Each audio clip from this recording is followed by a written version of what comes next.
Hey, this is Bug Paradust. Thank you for joining me for episode 8 of my Rimworld colony tutorial. Nearing the end now, I think. We're going to do, a maximum of 10 episodes, and in the 10th episode I'm going to cover some mods which are not going to change the game content, but will change the UI, make your life a lot easier. This is completely vanilla, as the developer intended, but there's 5, 6, 7 mods that will make life much easier if you'd see things at a glance, rather than having to hunt through information panels and things like that. So yeah, we'll cover that in episode 10. Episode 10 will be the final one. I think we're well on schedule for that. And also episode 10, I'll probably open up the Ancient Danger. It may be too early for me to do that, but I think we'll give it a go nonetheless.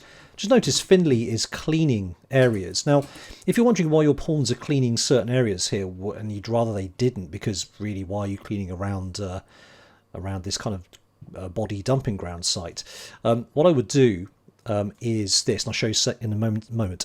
Now, one thing I wanted to point out very quickly is that you notice that Finley has not picked up any debuffs from seeing corpses. The rest would. If the rest were around here cleaning, they'd pick up debuffs. This is because he's got Bloodlust. He doesn't care. Bloodlust is such a great character. I love Bloodlust. It's a brilliant, brilliant trait to have. Because towards the kind of mid to late game, you're getting a lot of raids and you're killing a lot of raiders.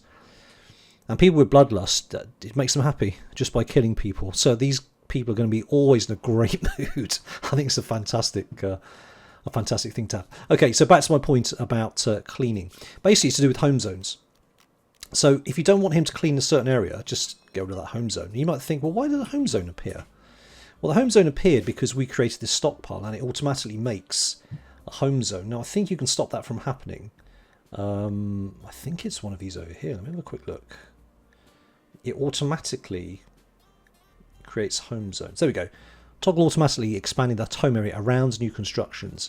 If you untoggle that, so if I create a zone here, you'll notice it hasn't made, it hasn't made a home zone here automatically.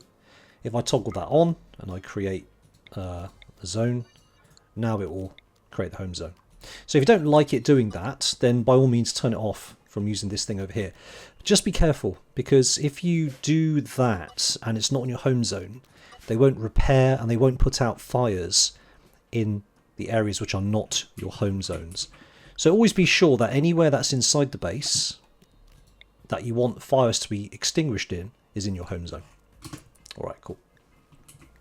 Thank you to Sam I Am, who made a very good suggestion actually. He said, why not make a second research bench and leverage one of the 4 extra pairs of hands you have in order to double your research speed.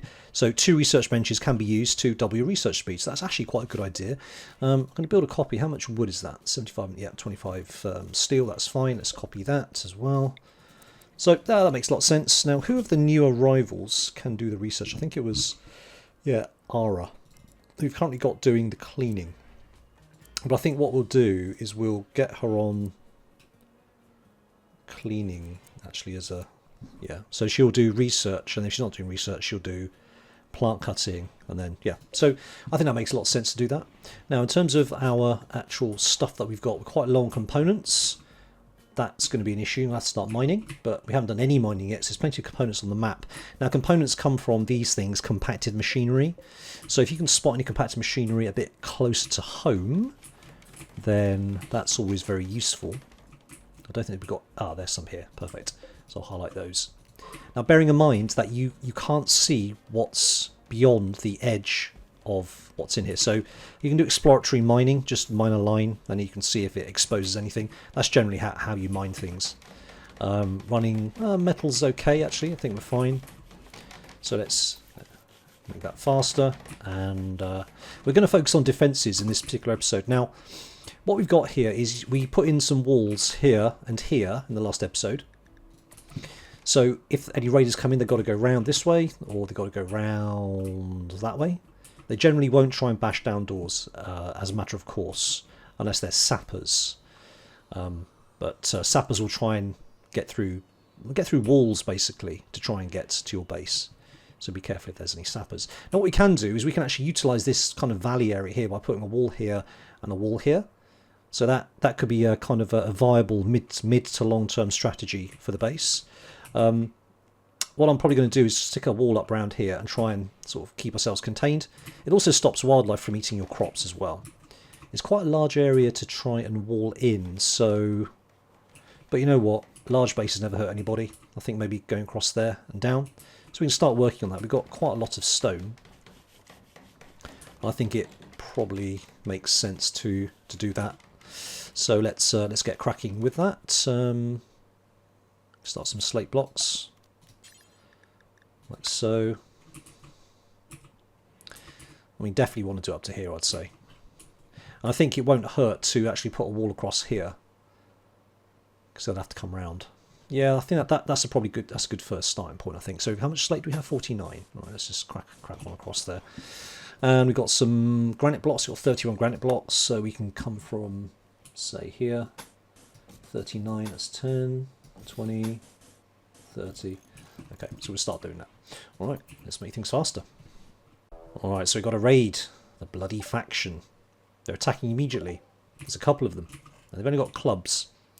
Yeah, I don't rate their chances, if I'm being quite honest. We've got enough people here to make their lives quite a misery. Psychically sensitive and masochist.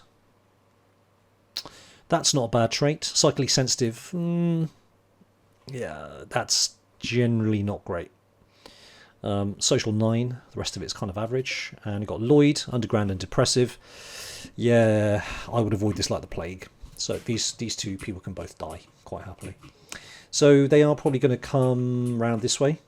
They're not going to come in this way because you've got it walled off. They may go all the way around, but I doubt it. So they're probably going to come this way. And they're both melee fighters. So our guests have got very poor melee weapons each. But once we finish the research on the smithing here, we actually make some half-decent weapons. Especially once you've done long blades, because long swords are really quite excellent. And then plate armour, which will unlock flak armour. And flak armour is where you want to be in terms of your protection. It's not entirely obvious on here that plate armour is a prereq for flak armour, which is here, although it does say it there. It's not entirely obvious. There should be a line going from flak armour to plate armour, if you like. It doesn't appear to be there. But flak armour is where you want to be. You want to get flak armour, you want to make these items. Maybe not necessarily flak helmet, but certainly simple helmets. Flak vests are critical, flak jackets not so much, flak pants are. And then if you get maybe a duster made out of a really good material, such as maybe rhino leather or elephant leather or devil strand, something like that, synth thread, it's actually more effective than even recon armour, which is a lot further on down the tree. So this is where you want to kind of be aiming towards. Once you have flak armour, then your guys are reasonably well armoured, I would say. Something to be aware of. Okay, so these guys are probably coming up here. Yeah, it looks like they're coming up. Right, let's get everybody out. Apart from Eugene. Eugene's skill doesn't really allow him to do a great deal. And they're not ranged, they're not going to sit behind any rocks. So I'm inclined to leave Eugene out of this. Get everybody else down though. And because they are just going to run at us, there's no point in being behind cover. It's a complete waste of time. We're going to have our melee fighters at the front. For obvious reasons. Because they can engage the two guys, whereas our people who shoot can shoot unmolested.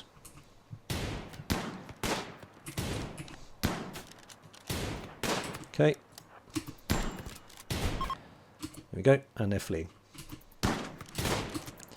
Again, I don't think he's going to make it. You could chase him down if you want to. I'm not particularly bothered. Ooh, that's got to hurt. Oh, he shot out. There you go, and he's down. Which one was this? Underground and depressive. So he's kind of alright. Do you know what? I'm not particularly bothered about that at all. Has he got any clothes we could strip off him? Now, the reason I'm saying that is because if they are downed but not dead, you can take clothes off them and wear them yourselves. If they're dead and you strip them, their clothes are, well, what we call tainted. And nobody wants to wear tainted clothes. So, all right, so it picked up a couple of bruises. That's fine. Okay, cool. Great. He's dropped some drugs on the ground, and we've got a wood club. I mean, we'll take it, because why not? Let's haul those drugs. We can sell the drugs for quite a nice little thing. All right, good. So that raid was pretty easy. Let's carry on. Okay, now this is an interesting one. We just had a quest come through almost straight away. So we have a deserter from the Green Empire who's being hunted by a loyalty squad. He wishes to join you at Compassion's Prairie. And here's the location of a key outpost containing everything you need to develop psychic powers. Silent neuroformers, 2 of them. If we accept him, we become an enemy of the Empire, and the loyalty squad will attack immediately composed of 1 trooper. Doesn't particularly scare me, 1 trooper. We've got more than enough people to engage the trooper in melee combat and basically knock him down and potentially recruit him. Now, this is an important decision to make, because if you go against the Empire, it means that you have to get your psychic powers yourself. Now, Sonic Neuroformer will either give somebody psychic powers off the bat, or they'll increase people's psychic powers by 1 level. So you want to make your choice here. Now, if you're new to the game, I suggest you probably don't go against the Empire to start off with. But I'm inclined to maybe take this just so you can see what Sonic Neuroformers do. We're going to have to go and grab these from the outpost. So, yeah, let's do that. And we'll get a new person joining us. Actually, let's see his stats. Can we see his stats? No, we can't. Okay, that's a shame. So we'll take that. So we've got a new member. Awesome. Choniates, and he is iron will, tough and pretty. Great, that's excellent. Comes with a heavy SMG, an excellent weapon. He's good at shooting, he's good at melee, he is nicely armed. I think this was quite a good choice. A Death Acidify, all that does is if he dies, all his clothes and his weapons will melt, basically. So yeah, good choice I think. Choniates, kind of all-round skills, so let's let him walk towards us and we'll set his schedule up. We can just basically get him to be sort of a 2 at everything, really. He's kind of half decent at most things. Just he can be a jack of all trades, apart from crafting, maybe. Maybe crafting, so he can do stone cutting. Okay, good choice, I think. So hot on his heels will be a single Empire soldier who we'll deal with as and when. I mean, he's got heavy SMG. That's a really good start anyway. So he's our kind of Empire deserter. That's great. Yep. And here comes the loyalty squad. So what has the loyalty squad got? So he has got an assault rifle. Very good. Oh, sorry, she. My apologies. Creepy breathing pyromaniac slowpoke. Shooting is kind of meh. What have they got? Right, so if they die, we can't actually take their weapons unless we knock them down and don't kill them. Unfortunately, the assault rifle is biocoded, so this is a very good opportunity to explain. Biocoded means that nobody else can use this weapon. So even if we knock her down and we don't kill her outright, we can't pick up the weapon. If it wasn't biocoded, we could use it, but because it is, this is useless to us. The best we can do is smelt it down and maybe use it for metal of some sort. Alright, cool. So Syagria is going to be a ranged combat and at quite some range as well. Assault rifle's got a really good range on them. We don't have anything that can outrange that. The heavy SMG that he's got doesn't have the same sort of range. If you want to know a little bit more about the range, you can click on gear and then go into heavy SMG and the eye for information, and we can see the range there is 23, and the assault rifle is probably up near the late 20s, early 30s. Yeah, 31. There we go. So we are going to have to bring Syagria in and engage her at close range. So let's get everybody around the corner here. So she will come around here, hopefully.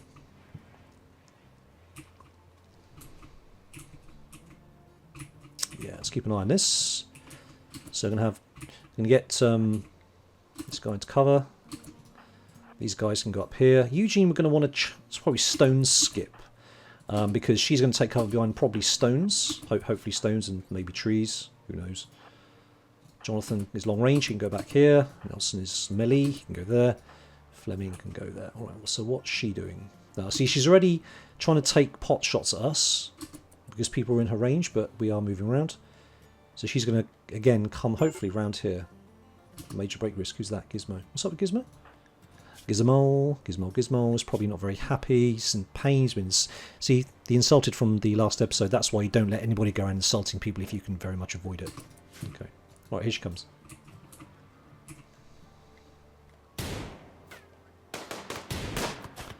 See, we're engaging her. So she's now going for these rocks there. Now, this is good. She's using her range, even though... Let me see, have a look. So she'll be in range at the rocks still.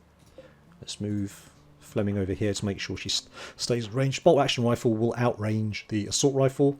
The heavy SMG, its range, will it reach out to that? No, it won't. Okay. Yeah. So this is a situation that we don't want to be in. We don't want to be in a situation where we're just engaging fire with her. The assault rifle is actually pretty good. Can we chunk skip from this distance? Interesting. Alright, let's move Eugene up a little bit. Oops. Actually picked two people there. Let's move Eugene up a little bit. Yeah, so Fleming, yeah, got hit there. This is not something I want to do. Let me just engage Eugene now. Chunk skip. Let's skip these chunks out of the way. And that will force her out of cover. Let's move Choniates up. If he moves over to here. There he goes. She's out of cover now. It's probably time to move in the melee fighters. This might get one of them shot once, but the others will get to her very quickly. Right, at this stage, we need to stop our guys firing now. Let's move John up as well, because we stand a high chance of hitting our own people. We need to be closer to reduce that chance to 0. So we're going to move these guys up over here, not John. John's going to go and attack. So once she's being meleeed, she can't fire anymore. She'll only melee. Which gives us the advantage. So Gizmo needs to stop firing as well.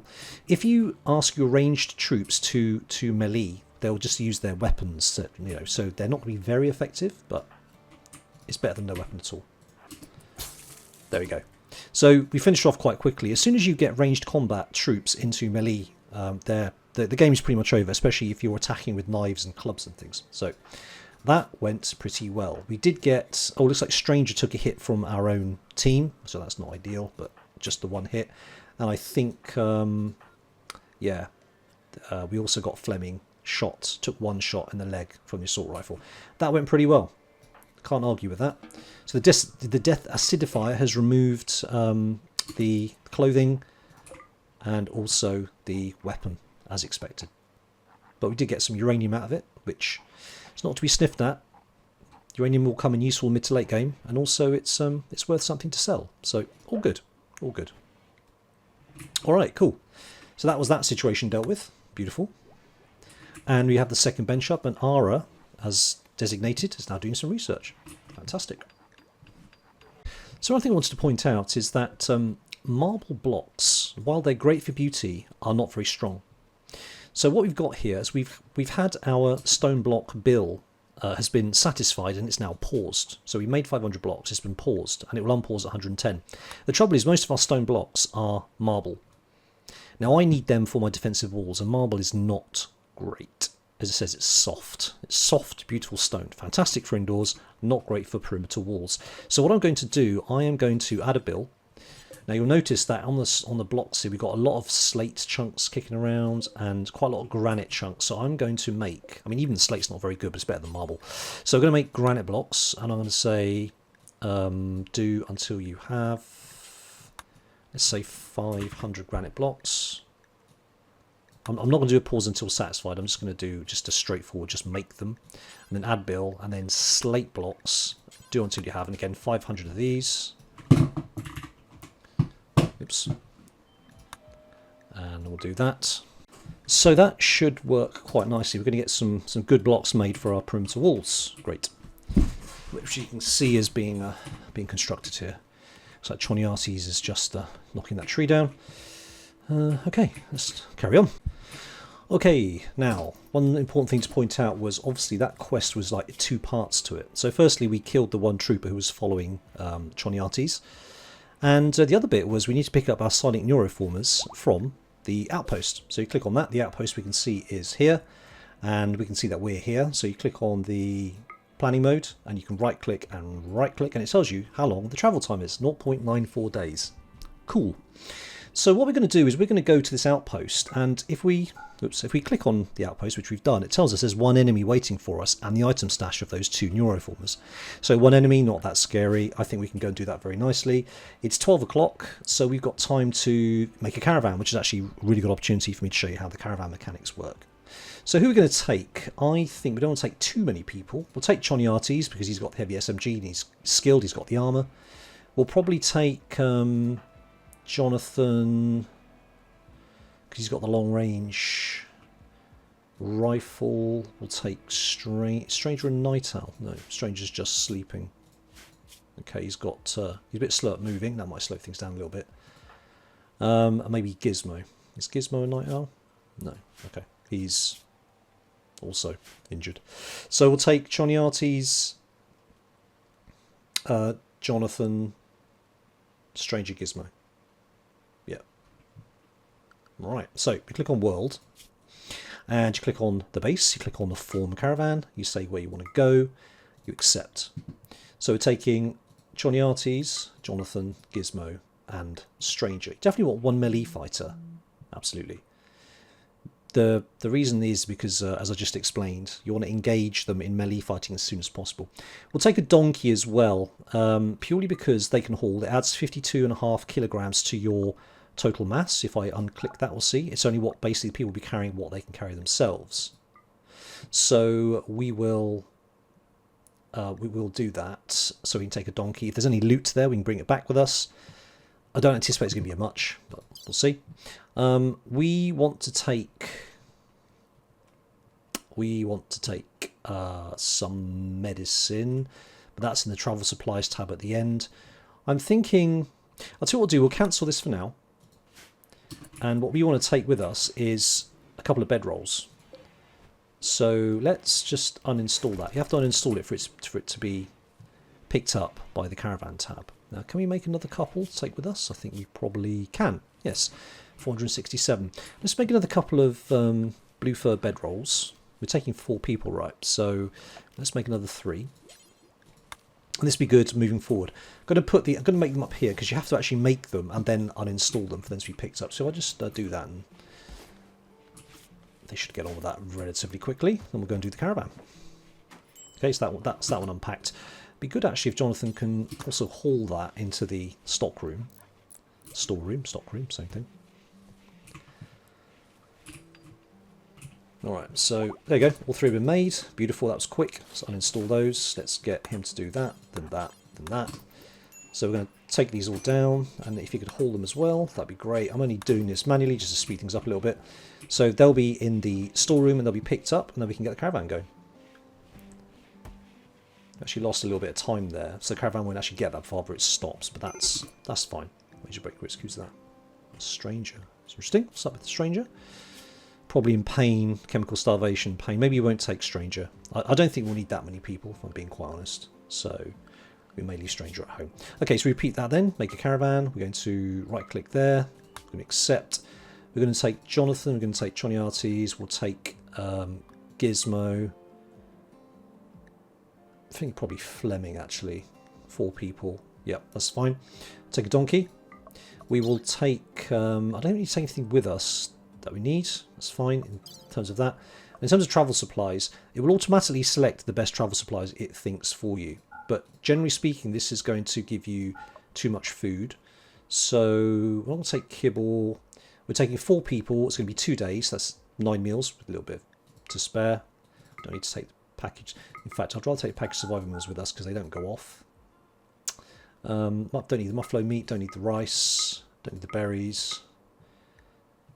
Herbal medicine. We'll take some medicine, I think, and yeah, just a little bit of medicine. We'll take the 4 bedrolls. It tells us we've got 1.5 days of food because obviously we have to feed the donkey. So I think taking some berries is probably not a bad idea. 2.3 days, perfect. All right, cool. All right, good. We'll send it. So what happens now is they will now get everything together. They'll load the donkey and then they'll shoot off. So off they go. We'll let that happen. And then they'll go off the map. See, there they go. There wasn't much to pack, so they're off. These guys are going a different route. And they're shooting off onto the world map. And off they go. So they're now on the world map, as we can see. And Jonathan's broken immediately into a sad wander. He's soaking wet. Oh, I hate being soaking wet. So that's going to slow them down considerably. But he will snap out of it actually on the caravan itself. So he doesn't get abandoned or anything. It's just unfortunate. It will slow them down, basically. That's all right. That's fine. Now the caravan will stop at 2200 hours. And it says that we've actually been met peacefully with the caravan from the Gobra Alliance. It's a good opportunity to do trading. But in this instance, we don't need to trade. There's nothing really to trade. We haven't got anything to give them. So we'll just move on. But so the caravan will stop for the night. All right. And we are taking a rest ourselves. Alright, perfect. Now you may recall in the last episode I took the roof off over the battery to demonstrate what happens if you leave a battery outside in the rain. Well, this is what happens. You get a bzzz event. A battery short-circuited in the rain and started to fire. So what happens is the battery will explode and it will potentially start a fire to anything that may be around it. In this instance, the battery itself has been set on fire. So it's probably got a dig just to make sure it's zoned, which it is in the home zone. So you should get people to get up and we'll put it out. Now, it hasn't ruined any of the power lines, the power cables around it, so it just needs to be repaired. So having demonstrated that, I knew that would happen sooner or later. I'm going to build a roof over it in the end to make sure it doesn't happen again. And I'm glad that's happened, because yeah, it just demonstrates why you want batteries covered up inside, basically. So that's good. Okay, so this is a very good object lesson as to why you avoid pyromaniacs where possible. Finley has broken. Now when Finley breaks, there's a chance that he's going to go on a fire starting spree because he is a pyromaniac. Now, this is an inconvenience and an irritation at best, and quite deadly at worst. Now most of our base, in fact all of our base, isn't really flammable. Where is Finley? So Finley's going to start setting fires out probably here. Now it's raining at the moment, so he's not going to get him very far. Again, I can't arrest Finley to stop him because it may turn these guys against us, and especially seeing as all our genuine colonists are out in the field, it may not be such a good idea. So Finley is just being super annoying and starting off fires. Said the rain should put it out, so it's not that big a deal. And then he'll snap out of it at some point. Maybe the rain doesn't stop too quickly.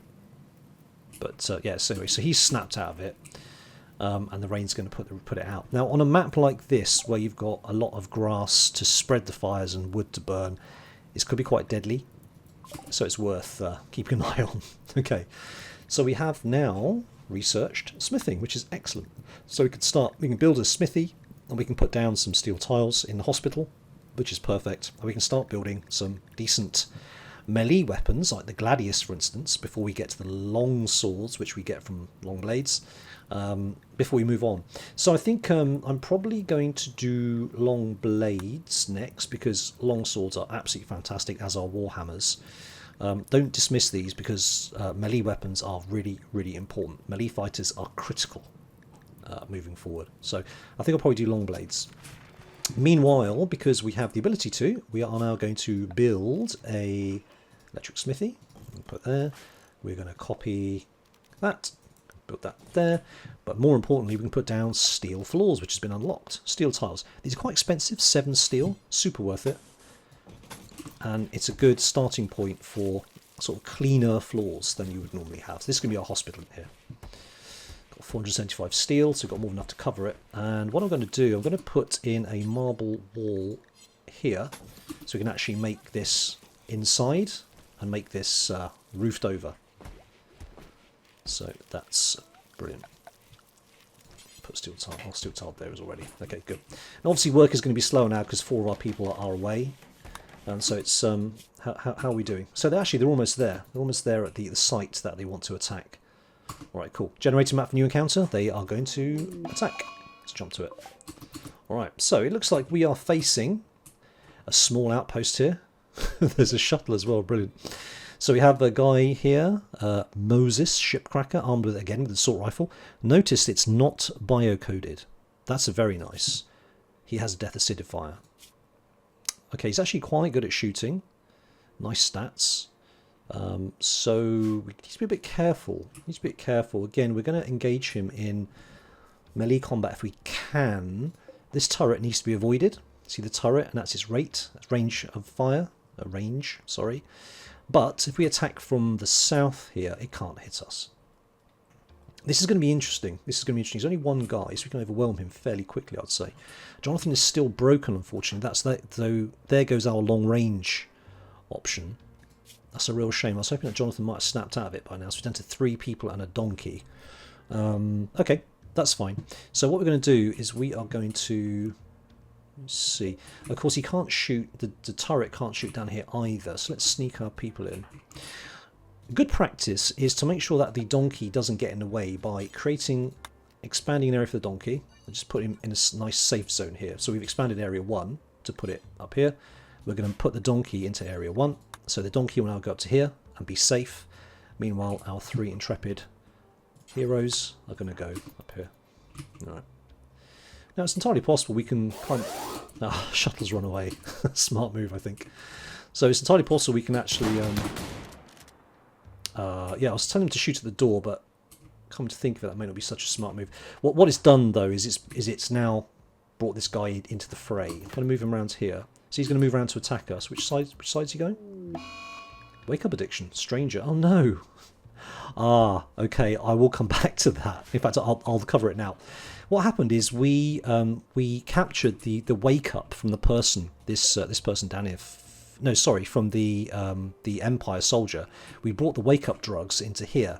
Now, what I should have done was click on disallow so they don't take to it. Unfortunately, Stranger, who has chemical fascination, is very, very inclined to sample drugs. So Stranger has sampled the wake up and now has an addiction to it, which is a bit of a problem.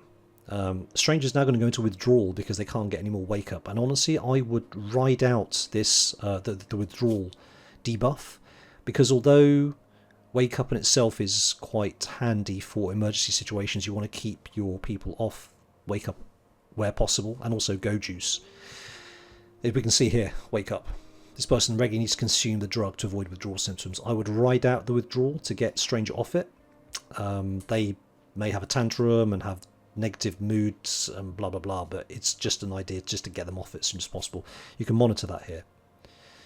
This will start to go down slowly to 0 until there's no addiction at all. So yeah, you notice that being high on wake up does increase eating, talking, manipulation, moving, and consciousness. So there is a benefit to it, maybe before they go into combat, but you stand a very high chance of the addiction. So it's not ideal. Anyway, all right. So what I suspect might happen here is he's going to start firing at Jonathan, and if that happens, we can't allow that to happen. So we're going to deal with that situation. She's coming around a corner. What I'm going to do, I'm going to get Fleming to melee attack, even though Fleming has a long range, well, a longer range weapon than a melee weapon, and these two can fire. The shotgun will do more damage than the pistol, and obviously the heavy SMG is very worthwhile. So I'm going to move. Okay, he's running away. I can see what he's doing. So what we need to do is get these guys. I'm going to get him to melee. All right, these two can move up. I want to try and catch him before he gets to cover. Melee attack. You guys can move around here. Perfect. So he's melee attacking. Brilliant. At this range, there's no way that they will hit their own person, as we can see. But Death Acidifier, unfortunately, has wrecked his gun. The gun wasn't biocoded, but it did get wrecked by the Death Acidifier. So, anyway, that's a problem. Never mind. It is what it is. So now we're going to go into this stockade in here. Beware the turret. The turret is will still fire at us if it can. So we're going to claim the door, which means it will give us access to go in here. And we can see that these are the Neuralink, sorry, the Psylink neuroforms that we've come for. So we're definitely going to take those with us on the way back. Just before we do that, I want to claim this door, and we'll see what other loot we have. And I'm going to claim everything that I can here right now. So let's move the guys through here, put them down here. I want to make sure that they don't... Yeah, I wanted them to come through here, actually. And then come through here, so the turret can't hit them. I just want to see what's inside the main building. So there's another couple of meals, that's lovely. And while we're here, we're going to claim this, because if we don't claim the door, in fact, let's just claim all of that, then we can move them up to here. And it's, oh, okay, you've got a throne, they got a drape, some quite nice stuff in there. Not really anything worth looting. What I will do, I'm going to take the chairs back with me, and probably the light, because they're actually quite nice. Again, we're going to claim all of this, just to make it easier. I'm going to come around here. I'm going to show you how to neutralize this turret. By the way, this is going to be very useful moving forward. All right, just a bed. Okay. Now, whenever you raid bases, you're going to get a situation where you've got these turrets left. I wouldn't destroy these if I were you. Try and keep them alive. you can neutralise the turrets by cutting their power supply. So even though all the enemies have gone, the turrets will still try and kill you unless you kill their energy supply. So the energy supply is coming from here, it's coming down to here, it's going to going through these cables. If we just change the power, you can see very clearly where it's coming through here. There's always a battery, there's always a generator. So all we need to do, we need to kill the power at this spot here. You can do this a variety of ways, but you can shoot at it, or you can, yeah. So we're going to move the people up to here. Oops, and then we'll get them to attack this spot here with varying degrees of success and accuracy, as we can see. Terrible shots. Come on, you can do this. Do you know, it's painful. Just melee attack it. You can melee attack it as well, and you can stop firing. Just move over here. There we go. Right, so this will now go bzzz, and it stopped working. Once it's got no power, you can click on claim, oink, and that is now ours, and we can uninstall it. Perfect. I'm actually inclined to steal these as well, just because. Take them back with us. These are not cheap to build, and what these are ship landing beacons. So if you put them with 9 squares space between them, you can actually designate where shuttles will land. Not so important now for us because we're obviously enemies with the Empire, but if you do want to be friends with the Empire, you can actually designate a landing spot for the shuttles by setting up these beacons. You normally have to make them yourselves, but we are going to steal them. And we can also steal the generator as well. No, we can't steal it, sorry, we can deconstruct it and get good stuff out of it. We can take the battery away with us. So yeah. Now, I know we've run over time very slightly. I wanted to show you this before we went.